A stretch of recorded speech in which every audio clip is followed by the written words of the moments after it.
So hello বন্ধুরা, আজকে হলো আমার কেটিন নেওয়া ডে 10।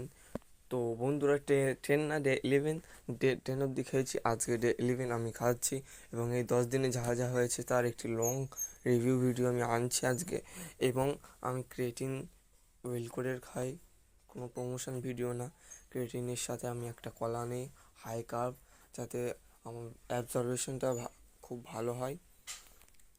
আপনারাও বন্ধুরা এরকম যদি চান করতে পারেন, কিন্তু আগে আমার 30 ডে রিভিউ ভিডিওটা দেখবেন, তারপরে ডিসিশান নিয়ে করবেন।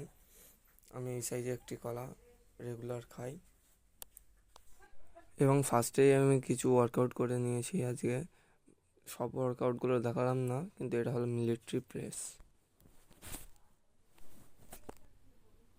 বন্ধুরা, এটা হলো ডে 1-এর ফিজিক্স। কোনো মানে তেমন কিছুই নেই, আমি স্কিনি মানুষ, কিছুই নেই। আর এটা হলো ডে 10 ক্রেটিন খাওয়ার পরে ফিজিক্স। তো বন্ধুরা, আপনারা আমার সাপোর্ট করেন এবং আমার সাথে থাকেন, একদম বডি পাল্টিয়ে দেবো।